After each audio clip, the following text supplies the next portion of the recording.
Hey guys, welcome to my Full Moon Friday series where I talk about some of the full moon features from my personal collection. Now, if you aren't familiar with Full Moon Entertainment, it is a long-running production company known for releasing cult horror movies like the Puppet Master series and other direct-to-video cult classics.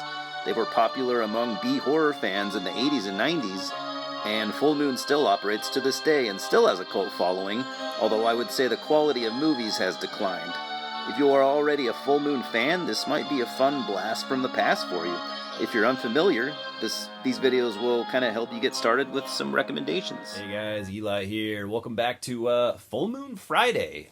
Today I'll be reviewing the 1992 American film Trancers 3, directed by Courtney Joyner and stars Tim Thomerson, Andrew Robinson, Megan Ward, and Helen Hunt. The plot follows Officer Jack DETH time-traveling to the future to stop the Trancer War and save Angel City, and hopefully his marriage. Over the last few years, I've been kind of slowly working my way through the Trancers series. So here I am at the third installment. I'll have to buy the next three, because I don't have them yet, but most people tell me that this part 3 is pretty much the last good one anyways, but I'm no quitter. So this time around, Jack DETH, played by the cult hero Tim Thomerson, of course, is living in the year 1992 and works as a private detective, utilizing his tracking skills, but no longer is a police officer of any sort. His marriage with his wife, Lena, played by Helen Hunt, is on the rocks because, Jack never catches a break, does he? And just before he's able to work on things with Lena, his ex-wife Alice summons him to the year 2352, actually, to help save Angel City from the impending Trancer War. So his new mission is to travel to the year 2005 to try and stop this new wave of Trancers, and he needs Lena's help, who has since moved on and started a new life. Like with most Trancers films, you have some carryover characters like Alice, played by Megan Ward, Lena, played by Helen Hunt.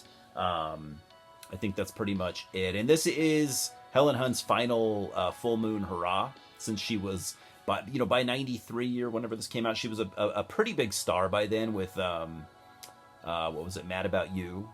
And this is, but this is where I just love Helen Hunt.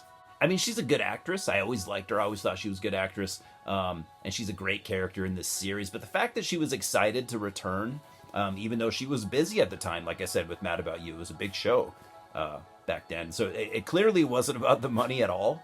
And from what I read, she had remained friends with like all the Trancers crew and stuff. So she wanted to come back. She actually learned that they were considering doing a Trancers 3 without her because they assumed she wouldn't be able to make it. And she was like, "Hey, guys, why would you not call me?" So, God, I love her.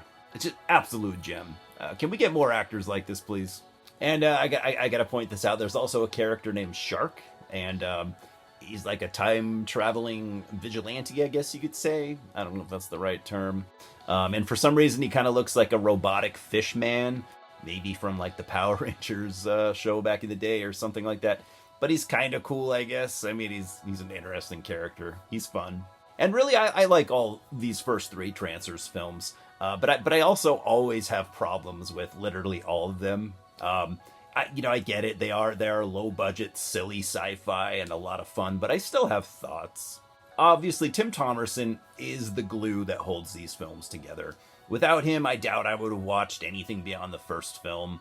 One of my main complaints, though, in all 3 of these films is kind of like the villains, or at least the main villain, the big baddie or whatever.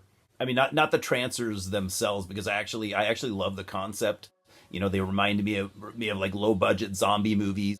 Even though they aren't really zombies, but they look like them. They kind of act like them. But again, it's the lead villains that I typically find just super fucking underwhelming. I mean, I guess Richard Lynch from Part 2 he kind of worked. He's kind of cool. He's always an interesting guy.